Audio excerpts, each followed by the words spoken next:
Welcome to the Safer Community Scotland podcast. Our podcast features interviews and discussion with experts from across the community safety sector in Scotland and beyond. In this episode, we spoke with Professor Niven Rennie, Chair of the Hope Collective. You can find links to items mentioned in this podcast in the show notes. We hope you enjoy this episode. Welcome to the latest Safer Community Scotland podcast. Today we are speaking with Professor Niven Rennie, who is chair of the Hope Collective, which SCSN has recently become a member of. Niven, as I say, is a professor, visiting professor of policy at the University of East London, as well as chairing the Hope Collective. And previously we spoke to Niven in his role at the Violence Reduction Unit. So Niven, hello. Hello, David. Nice to speak to you. Nice to speak to you again. So yeah, I think what I was going to do, Niven, was just start by getting you to tell us what is the Hope Collective. Well, actually, it's an extension of what we talked about before. It was started by a chap called Gary Trousdale, who is the chief executive of the Damiola Taylor Trust. Damiola Taylor being a young boy who tragically lost his life in London.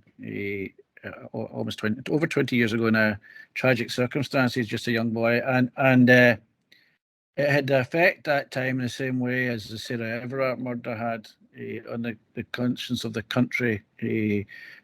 People just saw the loss of this young life and thought how dreadful it was, and galvanised a lot of public opposition to youth violence. And Gary got asked to chair the Damiola Taylor Trust, which was to try and bring some good out of the death of this young man.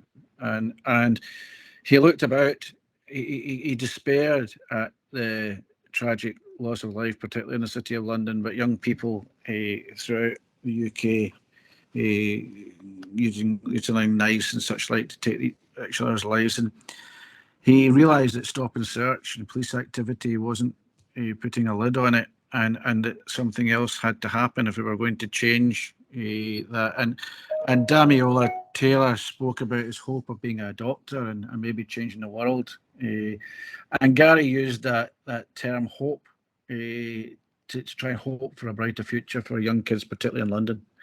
So he decided to look across the world at where he could find examples of violence having successfully been reduced. And of course, he didn't have to look very far. He looked at Scotland and Scotland's journey in relation to violence, and used that as the pedestal upon which he wanted to move London in particular for him, but England.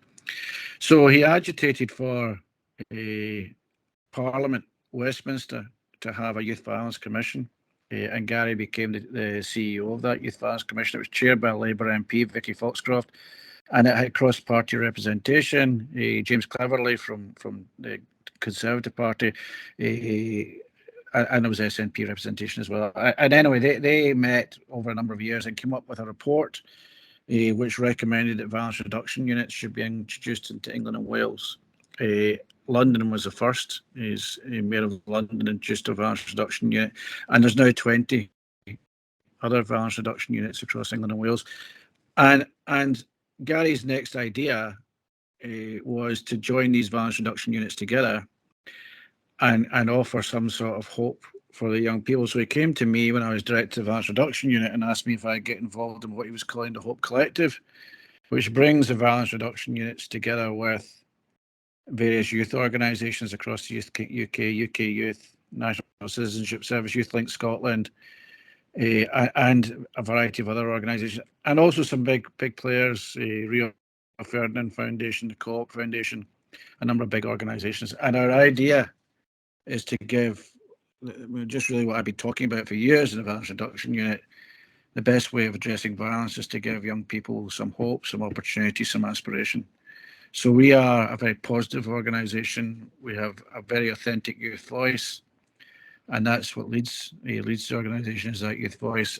And we look to provide a far better picture of young people in the UK than talking about violence and drugs and what England call knife crime. And that, in essence, is where the Hope Collective came from. And do you think, so you say kind of talk about on your website, and you sort of mentioned there about having trying to change the narrative about young people. So would you say then that, broadly speaking, the narrative around young people in the UK is often about violence, crime, and other forms of misbehaviour rather than being positive, broadly speaking?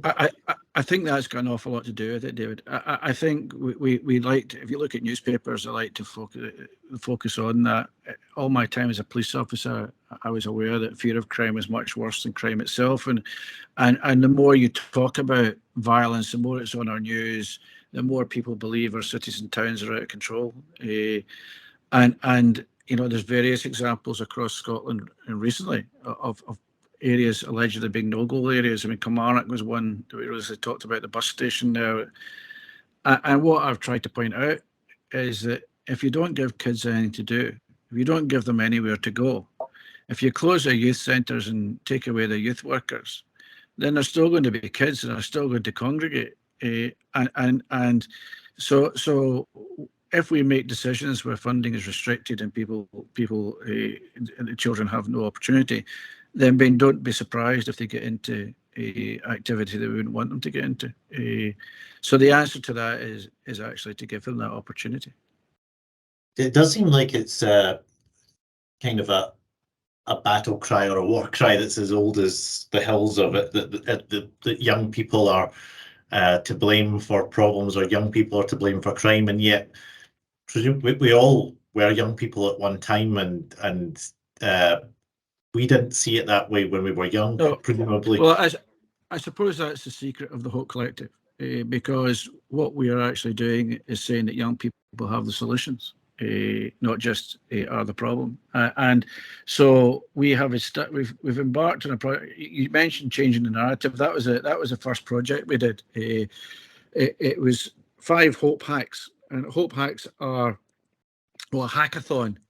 It was designed in Silicon Valley. It's where the designers of software, when they had a problem, would all get together and close the door, and they wouldn't come out until they come up with a solution. That was a hackathon, and we've taken that concept and I was determined this was going to be across the UK. It wasn't going to be London centric. It wasn't going to be England centric. It had to be across the UK. So, beginning of 22, we had 5 Hope Hacks, which were based.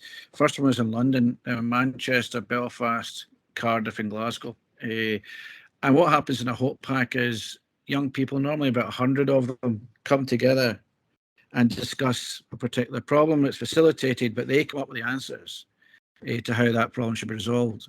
And the first year, it was changing the narrative. So we wanted to talk about what were the big issues that young people wanted sorted. And they came up with 10. We narrowed it down to 10 from the 5 Hope Hacks. And it was obvious things, actually: youth opportunity, employment, education, housing, things that you would think that would be of concern, and concern to adults as well as to young people. So since then, we've embarked on what we're calling the Reimagine project, and we're having a series of Hope Hacks. We've had 25 in total now, and there's more planned. And at these, and we've held them in quite obscure places this time. We've been to Hull, and Luton, and Kilmarnock, and we're going all over the place. We've got Belfast planned in a few weeks' time, and more places, when they hear about this, I want to hold Hope Hacks. So it's actually now getting quite difficult to hold. But we bring about 100 young people from the area in, and they talk. They get, first of all, they get an inspirational speaker. We were in Glasgow last time. It was Dar McGarvey. In Kilmarnock, it was John Loughton from Dare to Lead, and they give them an inspirational talk, and then they go into groups where for about 2 hours they talk about the particular problem they've been asked to talk. So about 10 young people will go and discuss education, or 10 will go and discuss youth work, and they come up with all the problems that they face as young people in that particular subject matter. And then they have a lunch and have another inspirational speaker or something to get their blood boiling again. And then they go back into their groups, and we ask them to narrow in on one particular problem that they've identified and come up with solutions to that problem. And it's really funny. It doesn't matter where you hold these hacks, the problems are always the same. And the young people have very similar ideas about how they can be addressed.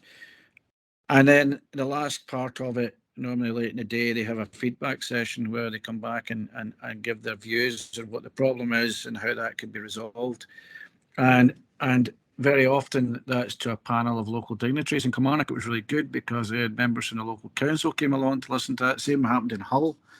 And they have set aside some money from the local authority budget, along with What Matters to You and our shoot the Hunter Foundation. They have set aside some money for that specific hack and Kilmarnock and say whatever the young people say needs to be done, they will put some money into making it happen, which is really good. But from our point of view, we take the findings from all these hacks and collate them. And we also have across the UK 10 subject matter experts in each of these areas. And we're asking them to meet 3 or 4 times in the course of the year to discuss if they were starting again in housing or education, what changes, what couple of changes would they make that would make things fairer and more equal for kids in society, particularly looking at poverty and inequality and the impact of that. And then we'll take the findings of the hacks and the findings from these 10 subject matter expert groups, and along with our youth management group, which is drawn from kids from across the UK and some academics, we're going to create what we're calling the Reimagine Manifesto, which will have 20 recommendations for change of fairer society through the eyes of young people. And we're going to be delivering that to the political parties in advance of the next general election. So we're aiming to have this published by spring of next year. We had thought about having it for Christmas, but it's going to be too tight a deadline. And anyway, it doesn't look as if the general election is going to be later in 2024 or early 25. So we pushed that timeline back a little. But at the end of the day, that's what we're trying to do: come up with a workable solution to some of society's problems through the eyes of young people, which I think certainly paints young people in a far more positive light than we normally do. Yeah, I mean, that was going to be one of my next questions. Was so I'd read about the whole packs and across the different themes, which sounded really interesting. But yeah, I guess my question was, which you've answered a little bit, was how does that then get fed into or taken up by policymakers, either at a local or national level? But so obviously some local councillors have been attending some of these sessions. Ultimately, the aim is for it to inform national policy, and we've had a reception at 10 Downing Street already. They're inviting us back. We're having a reception with the Parliamentary Commission on Youth Violence at the end of the year, and I'm being in chats with the government in Scotland about having a reception at Holyrood as well. Obviously, there's no functioning assembly in Northern Ireland just now, but we're doing a lot of work. The Provost of Belfast came to our hack there last time we were there, and we've also engaged in Cardiff with the violence reduction unit there, and hoping we'll get same political buy-in down there. But to me, that's all and well, and we hope to be influential in changing government policy. But government policy tends to be restricted by whatever financial availability there is. And I think on a lot of the problems that we've been dealing with, that the kids are identifying, and probably if you and I were to sit and chat for an hour about what the problems were in the country, we'd probably come up with exactly the same ones. They've been there for so long. And the politicians haven't really been able to actively change that. So we recognise that, most of the GDP in the country lies within the private sector. So it's not just about influencing the policymakers. We want the private sector to become involved in helping us change the way things are done. And we're looking at creating, and we're in discussion with a number of organisations about creating a Reimagine fund, which we'll utilise to support projects which support the recommendations from the Reimagine Manifesto. But I mean, we're still a while off from doing that, but that ultimately is our aim, because if I'm brutally honest, I can't see the change that's required in this country being delivered through the political system. That was actually, funnily enough, a question I was going to write down and come back to, because it's quite a big question. You were talking about how probably a lot of the problems that young people are identifying and that we would identify as adults, because many of them are the same problems, seem to be perennial issues. I mean, I remember as a young person being involved in certain projects in the East End of Glasgow around alcohol, around being aware of stuff around antisocial behaviour, violence, blah, blah, blah, when I was at primary school and high school some 20 odd years ago. And seems that we still have the same problem. So yeah. And it's a big discussion point. I think it's becoming an increasing discussion point now as we have gone through, or perhaps at the beginning of a phase of what seems to be kind of a perma-crisis situation of we had COVID, the climate crisis, the cost of living crisis. And a lot of the time, what we've held a few events recently and attended a few events, including the Wealth of Nations 2.0 with the Wellbeing Economy Alliance last year. And a constantly emerging theme seems to be that the systems that we are operating within, including our democratic system within the UK, so-called, some might say, and is it fit for purpose, responsive to change? You mentioned that politicians haven't been able to change a lot of these issues in the last 20 to 30 or so years. And I was the question sprung to mind, are they not able, or is there not the will? I think there's an awful lot more to it, and there's several levels to answer that one. I think the first thing to start, probably a conversation we had previously. I'm a great disciple of Harry Burns and I suppose John Carnachan and people like that who've been talking about the impact of poverty in people's lives. And I look at it, 65% of violence in Scotland is experienced by 1% of the population. And there also tend to be the same people who have the poor health outcomes, the poor educational outcomes. The drugs death crisis tends to hit them the hardest. They have alcohol problems. And why is that? Because that 1% are found within our poorer communities. And I'm often misquoted in that. I think a lot of people think what I'm saying is that poverty is the driver of violence, and it's not. There are other reasons that drive violence, but poverty is a great contributor to violence. And my view always was, if you could target that 65%, 1% to reduce the 65% of violence, you'd have great reductions across the board. Second aspect of it is that we tend to be very reactive, and our politicians tend to respond to that. So we have a drugs death crisis, and our response to that is, well, the police are going to carry naloxone, and we'll look to change the legislation to make drugs legal, and we will have safe consumption rooms. Nobody's asking why the drugs death situation is as bad as it is and what's causing people to go to drugs in the first place. In the same way as we have huge queues in our accident and emergency units, and our ambulance response times are slow. And what we're trying to do is throw resource at speeding up the ambulance time and making sure we get people through accident and emergency faster. We aren't doing anything to prevent people to go in the first place. Although we have had a great history in Scotland of dealing in preventive manner in a number of ways. So we look at the bowel cancer screening programs that we've been able to be preventive in some ways. Why can't we be preventative in other ways? And I think part of that is the political system, in that we throw money at response. Because if we don't, the newspapers are going to be criticised. The politicians, Labour would say SNP haven't attended to the ambulance crisis, and therefore, rather than have that criticism, that's what we'll do. We haven't said, actually, we need to be preventive. Second thing is, I don't think there's enough money available to move from a reactive service to a preventative service within the public sector purse. How can we cope with what we've got just now whilst trying to be preventive? So that needs something else to intervene. And I think the third thing is that I get frustrated. I often talk about police officers who become cynical and think what happened to them, because most of the ones I interviewed that wanted to join the police, they said to me the reason they wanted to join the police is they wanted to help people. And the question is, well, what happened? Where did you lose that? And where did you become cynical? And that's not obviously of all of them, but some of them. Same is true of politicians. Most politicians I've known and most politicians I've spoken to have told me they joined politics or get into politics because they want to make a difference in people's lives.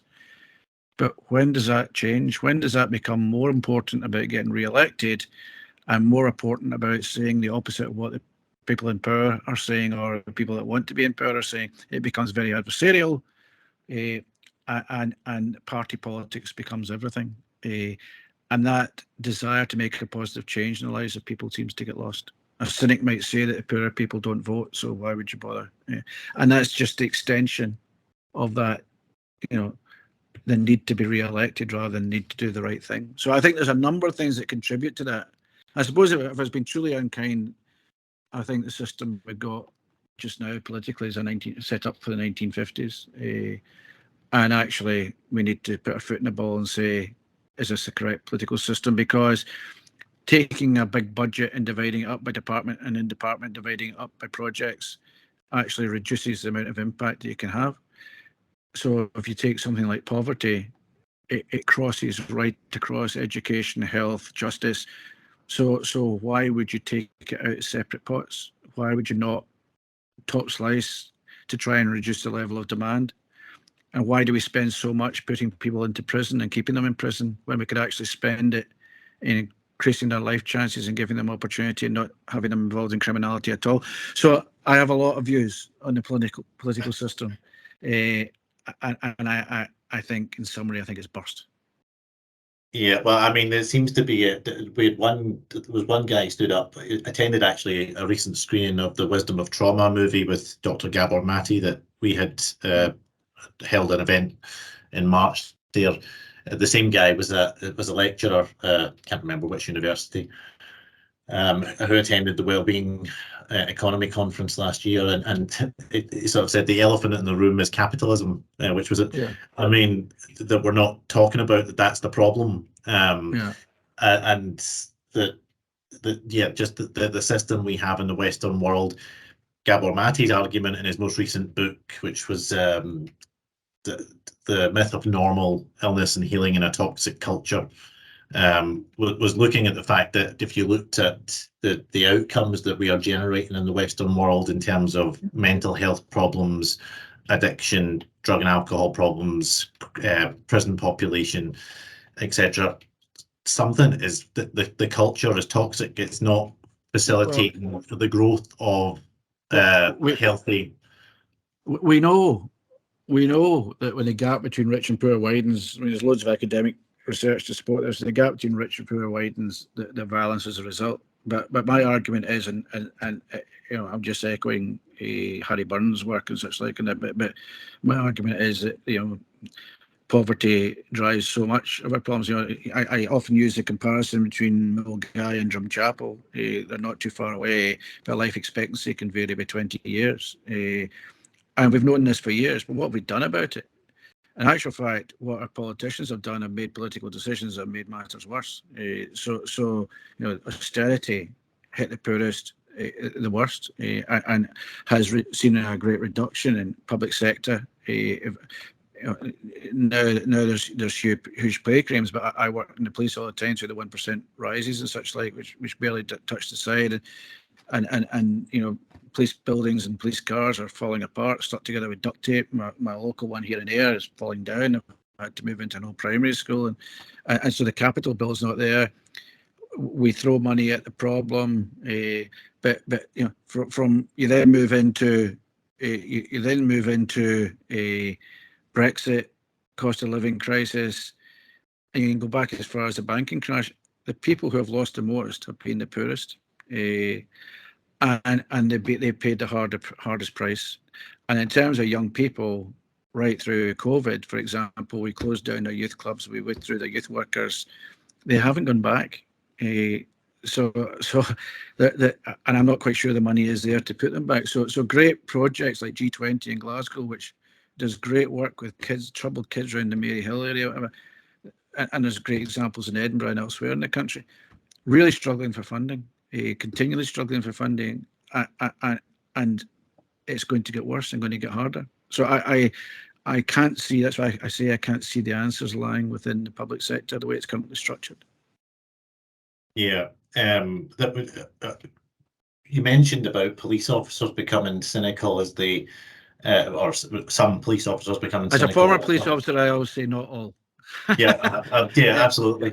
But again, I mean, I think it's but it's certainly not isolated to police officers. I think a lot of us, as we get older, become cynical about politics, especially, and its ability to affect change. What I'm kind of interested, you speak to a lot of young people then in your role and through the Hope Collective. What sense do you get about young people's belief in politicians, local, national, or international, even to affect change or to make these changes that need done? Well, like us all, you get various. I don't think there's a great faith that the change will come. I think, particularly in Kilmarnock, when we were there recently, the young people were very honoured that the local politicians came to listen to them. You always get great respect for them when they're doing the feedback and what have you.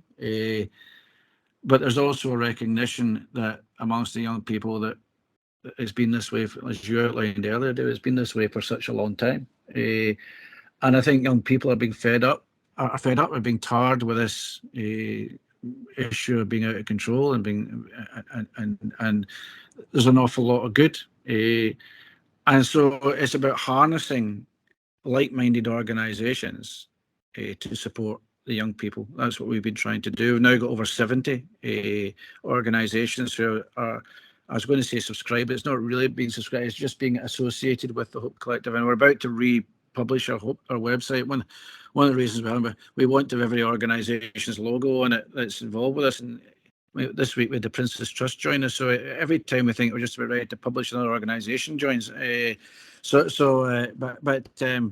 I think there's a general feeling from everybody that's involved in it that there's a need to do something different. And so, I mean, even in the very fact that the charity we've created, it's an English registered charity, it's a CIC. I chair it, but the vice chairs are Martin Griffiths, who's a top surgeon in London, and Sarah Willis, who leads for youth issues across the housing associations of the UK. So you have there essentially a board that's structured by justice, health, and housing all working together, which is very, very rare. And I think, you know, that is an example to show how frustrated people are right across the sectors. Yeah, I was wanting to sort of broaden the conversation a wee bit into just sort of hope and I guess in that direction of how are young people feeling just now. It's certainly the case, I would think, that, or it'd be fair to say, that people who we would call young people now, so 25 and under, have grown up in one of the most, or come of age, or are coming of age in one of the most difficult periods, arguably, that there has been for perhaps a century or more. I'm not a young person anymore, apparently. I've moved out of that bracket some time ago. You're younger than me. I'm a millennial, so I'm aware I'm not the most recent generation, but that way that millennials, for example, came of age in a time. I left university just as the financial crash hit in 2008. Following on from that, we've had obviously Brexit, we've had COVID, we've had the climate crisis coming to the fore, and obviously now the cost of living crisis as well. So it's been that's for a millennial. Obviously, the generation coming after, is it Generation Z? Z, yeah. Z coming after, they've basically, that's been their childhood or adolescence period. This sort of really quite turbulent period in recent history, where there's been so many crises and underinvestment, perhaps, in public services being stripped back and different other things. So yeah, we had a community safety conference recently where we had YouthLink Scotland / No Knives Better Lives. It's a God, I've forgotten her name now. Dr. Vicky Ridley. Yeah. Had delivered a presentation on the Imagine a Man toolkit, which for people who don't know is about trying to create an image of positive masculinity or positive role models for young men, again, because young men tend to be more involved in violence than women, and also the victim of violence more than we have a rightly focus on gender-based violence, but obviously men are or violence on men on men violence is the biggest amount. And one thing that really struck out in her presentation, I think she said this rather than it was on the slides, because I checked back and couldn't find the quote on the slides. What stuck with me was she said that I've got the note here. She said, well, she quoted Father Gregory Boyle. You're aware of Gregory? I know Boyle? Gregory. Yeah, I know Greg. Yeah, humble industry. He talked about a kind of lethal absence of hope, and what Vicky then went on to say was that a life without meaning, something to the effect of a life without meaning, can lead to nihilism, and when people are nihilistic, they can do bad things more easily. And I thought that was something to that effect. It wasn't exact words, but that really stuck out for me. Well, those two things, and I wondered, yeah, do you want to sort of give me your thoughts on how an absence of hope can, especially for young people? What you said about Greg is what I often quote as well, and so people that talk about increasing sentences, prison sentences, in relation to knife crime, I hate that term actually. It's violence, knife's a weapon, but people understand what I'm talking about when I say it. But people who talk about increasing sentences for knife crime don't tend to understand that the people who are involved in this problem don't really care. And why do they not care? They don't care because they've got no hope. They've got no opportunity. The same thing is very often true in relation to drug deaths. Why do people take drugs that are going, substances that are going to harm them? Because it takes the edge off the mundane life that they have, and a life without no hope is a dreadful life. So, the answer to a number of these social problems we have is to paint a more hopeful picture.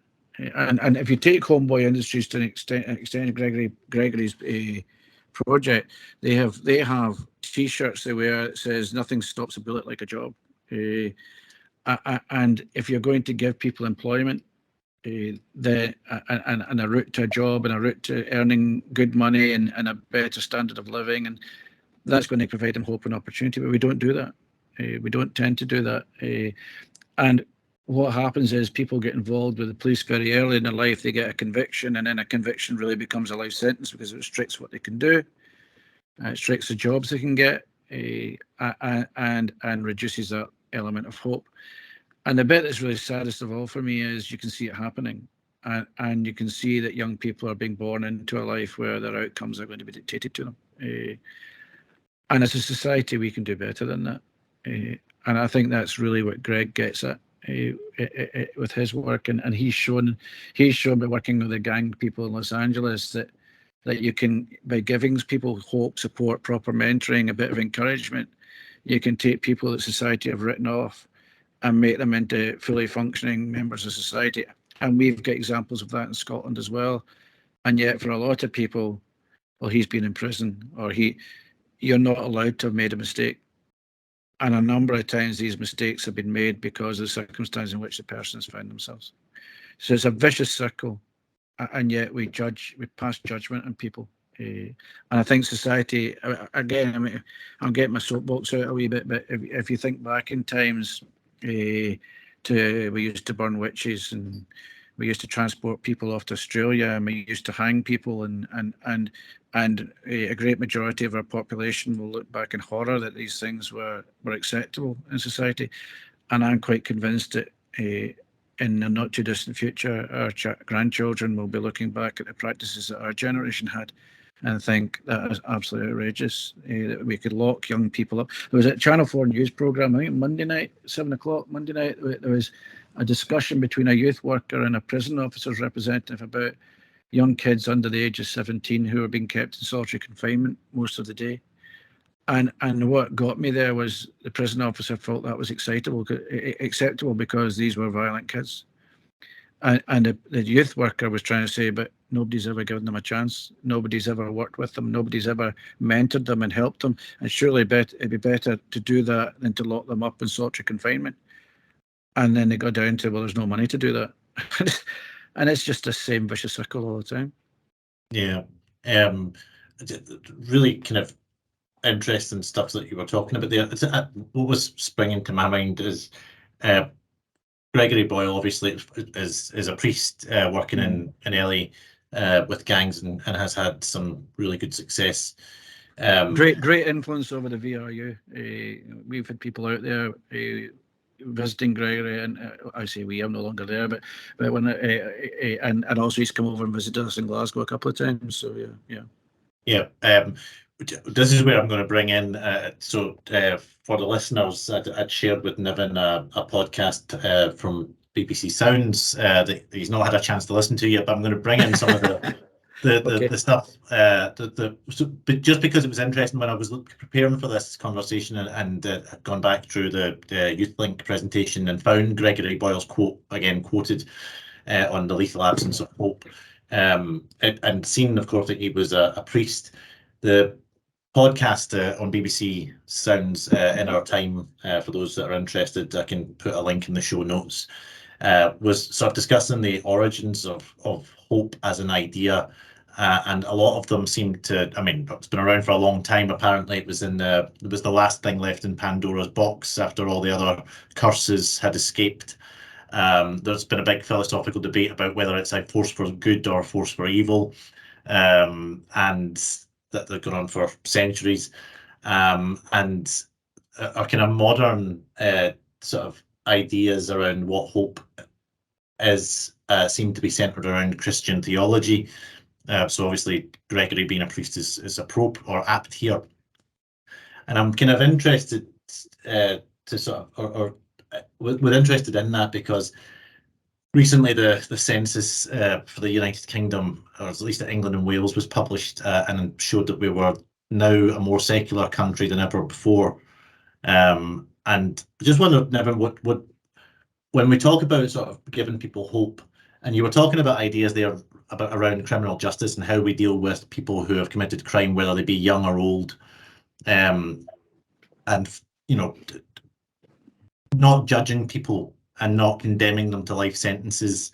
All again ideas that are bound up in various different religions and things, and that those religions may have acted as a focal point previously around which people thought about things like hope or forgiveness or etc. Poverty even as well. How do you see the sort of changes in Western society affecting the public willingness? Because I guess you talked about we talked about politicians' willingness to change things, change systems, having the right policies. But is there not also an element here of sort of the public's attitudes needing to change around certain issues as well? I'm glad you moved away from religion to the public's attitude. I think it's all very related. Religion is a very personal thing. It's a very difficult thing to talk about, and talking about religion to very many people switches them off, and so I don't really want to go down that route. But I get interviewed by Neil Mackay in the Sunday Herald a couple of times, and he remarked to me that what I was saying was very evangelical, and it sort of took my breath away a bit because I didn't expect that. But I think in summary, what I said to Neil in response to that, and I'd repeat in response to that observation, is I think we're a society that's lost our sense of compassion. And I don't know. I mean, you're talking about millennials and Generation Z. I'm a baby boomer, and my formative years were in the early days of Thatcherism. And whether you supported Margaret Thatcher or thought she was an abomination, society changed significantly then. And I think certainly through the late 80s, it became very much about self-generated, standing up for yourself and making your own way in the world. And my view looking in at that is that we became less interested in our neighbour.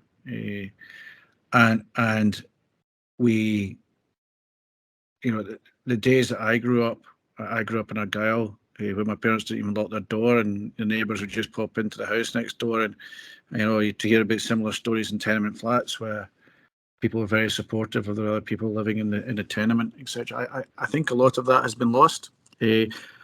Although on the other side of the coin, and again, it probably underlines how much we've got to do. The growth of food banks in the United Kingdom show that people are still prepared to try and do what they can to help out other people. But what an abomination a food bank is in the first place, and how we let that. And to a certain extent, the criticism I've got there is, when did responsibility for the poor in society move from being a government responsibility to charitable donation? And so I think in that respect, there is an element to show that we still care. On the other hand, I don't know if some of the people who would donate to a food bank were very happy for the people that are receiving from a food bank to live next door to them. So how much of a compassionate society have we got? And what are we prepared to do to become more compassionate and understanding of our fellow individual? And I think that's what I would like to explore rather than the religious narrative of it. I think it's a moral code rather than it's about, look, the people who are able to should look after the people who aren't. And what we tend to do is judge them again. We tend, well, they'll just spend it in drink and they'll spend it in their cigarettes, and it's all about their budgeting and actually walk a mile in their shoes is what I would say. Yeah, I guess I was mentioning the religious element only in the sense of that I guess that used to be where in this country, in the UK, that we probably used to draw our morals from was Christian religion, predominantly Christian religion in the UK. And with that now on the retreat, where I guess where do we hang these ideas around, and is it politics rather than religion? And so only mentioning it in that sense, because I completely agree with what you are saying, and I think the SCSN would tend to agree as well that that we probably aren't compassionate enough as a society or as individuals. Probably sometimes I noticed within myself my inclination to cast stones despite we're getting into I'm an atheist. I'm sounding very religious here, but despite being a sinner myself, and sort of like we've talked about it at other things, bonding around hate, but that can go in the sense of bonding around your hatred of who you see as being politically wrong. So the left can be as guilty as the right on bonding around hate. Well, it's really, again, back to that political discussion and the polarisation of the debate. And you're either for us or you're against, and there's no half measures, is there? But and again, I think another thing is the way the narrative is described, both on television and on newspapers. So I've been listening to, I do listen a lot to podcasts, so you get a bit more analysis than just report. And what they're really saying is that the television agenda is set by what's in the front pages of newspapers. So a lot of it comes down to newspaper editorials, and you don't see much that's very compassionate. It's very judgmental, and it's all written to whatever side of the fence you happen to be writing on. And I think what we need to do is explore a different way of answering this. I really do believe, as well as having that element of hope and giving kids a chance, that people have to be more understanding. And just to clarify as well, there is a bit of personal responsibility. I'm not advocating that we shouldn't have prisons and that people shouldn't be punished for dreadful things that happen. What I'm trying to advocate is that we should be more preventative and stop these things from happening. I often get asked, well, what about the victims? And my answer to that is yes, I have every sympathy for victims. But if we could get the preventive element right, we'd have less victims, and surely that's what we're trying to achieve. So I think it's a whole societal approach, and goodness knows how that starts. If you listen to Karen McCluskey about how the Violence Reduction Unit, where she talks about a coalition of the willing, and maybe that's what we need to do, is inspire a coalition of willing around a more compassionate, understanding narrative which moves public opinion. And maybe eventually that's what the Hope Collective will become. Yeah, well, certainly you sort of talking about, you just mentioned there that you're not advocating against an element of personal responsibility, because it was actually what I was going to ask you in the context of you sort of saying that we maybe have lost our sense of looking after our neighbour up to a point and being compassionate.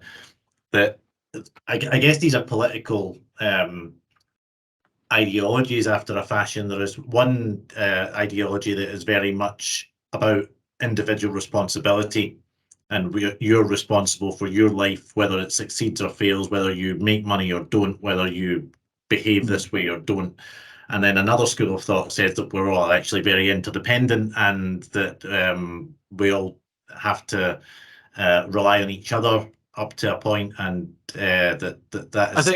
I think that's very often a view expressed by people who have been successful, and I've had it thrown at me. I know a lot of people who grew up in very difficult circumstances who went to achieve X, Y, and Z. Well, that's fantastic, and well done them. I think they'll probably find there's been a really positive role model in their life somewhere that's assisted them. Or they were lucky, I guess. Or maybe lucky as well, or maybe both. Yeah. But I would imagine that's a very small percentage of people. What my experience of 31 years in the police has shown me is that there's a great many families that struggle from generation to generation to generation, and that's why I say that there are babies getting born into this world whose life is dictated to them before birth. And the question I often ask is, are babies born bad? Well, I truly don't believe they are. I don't think any baby is born. You always get nature against nurture that people talk about, but I don't think a baby is born bad. It's what happens to them after that. And therefore, we need to get our society more compassionate, more understanding right from that moment when a baby is conceived.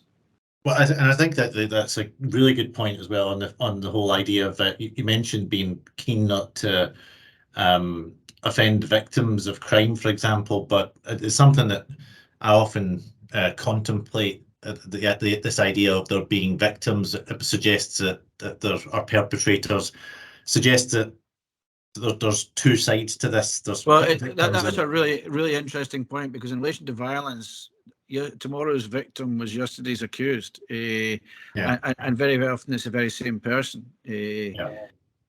Obviously, there's different levels of violence, and nobody's suggesting for 1 minute that a female who suffers domestic abuse is anything other but a victim. But in terms of young men fighting in the street, which is what you were talking about there, they can be on either side of the coin. The issue is, how do we create a new society where that's not as prevalent? Yeah, you mentioned as well earlier a couple of that poverty isn't the only cause of violence, or isn't the only positive factor or contributory factor to violence in our communities, although may well be implicated in a majority. I was interested to read recently. There was an article, some research published from Southeast Asia, I believe, which showed that increasing temperatures had been linked to increases in domestic violence and other forms of intimate partner violence. Again, just backing up, I guess, that idea that the violence is something that comes out of social circumstances rather than individual decisions always. And I think there's no academic research to support it, but certainly it's something we always recognised in policing, that when there was an old firm game on, you're going to get a spike in domestic violence at the end of it. A lot of that is social. A lot. I mean, one of the things we didn't explore there, which you touched on earlier, and it's just part of a narrative leading into a question, was that the fact that young men are more likely than not to be involved in violence. And I think that's something that we really need to recognise, is that violence is really, in the main, about masculinity. So there is something about how we raise our young men that makes that acceptable. And even down to rugby was my sport, and for some strange reason I ended up coaching football for 10 years because my sons both wanted to play. But watching on the touchline at boys football was a real eye-opener for me, that how not the kids just want to go out and play, but the parents are just dreadful in the main, very, very overbearing, and the kids very often reliving their youth, expecting them to be Pele and being very aggressive towards opposition parents, and I saw that right across Ayrshire where I was involved in boys football, and the question is, what example is that to the kids, and what are they seeing in the home, and even when I worked in the violence reduction unit, some of the staff we worked with, they were doing some stuff around violence against women and girls, and what they were finding out was that young men and young girls didn't know what a healthy relationship was. Nobody discussed it with them. They weren't seeing it in the home. So there's an educational piece to be done around that, but there's also responsibility around us as parents as to how we bring up our children, and particularly our young men. It's certainly something that might have discussed this before last time we spoke, but for people who haven't heard the previous podcast we did, so I'm a recovering alcoholic and attend Alcoholics Anonymous meetings, and we often joke that our childhood or one of my friends jokes that his childhood lasted 50 years, and the way that often we haven't grown up as adults, and that therefore that a lot of parents are probably not really very mature, despite being parents, and that, again, we know about childhood trauma affecting brain development, affecting maturity. You can be intellectually, your brain can be fully developed, but emotionally very much still in adolescence, really. Yeah. And because it develops both sort of parts of the brain circuitry develop differently, and trauma inhibits the emotional development. So yeah, that whole thing of examples of parents. You mentioned about masculinity as well, and the issues we have around that. So why the Imagine a Man work is so important. There's a brilliant comedian. Well, I think he's brilliant. I watched recently Bill Burr discuss this stuff. So an American comedian. Feel free to check him out. I'm not recommending. I'm not saying he's a great guy, because there will be people who will disagree with some things he says. But what I found really good was he was examining his own ideas around what it was to be a man in a lot of his stand-up sets, and commenting on how in his social group in Boston, if you did anything that was even slightly perceived as effeminate, then all of his male friends would just launch this homophobic abuse at him. I'll not repeat the words, but it's like putting up an umbrella when it was raining, and then people would start launching all this homophobic abuse at him or misogynistic abuse. So this real pressure from male peers about what an idea of masculinity is as well, that I guess has to be combated in order to perhaps deal with the violence. So it was really interesting stuff. And I think, yeah, the misogyny and masculine ideas around masculinity are going to be very crucial to this. Yeah, 100%. 100%.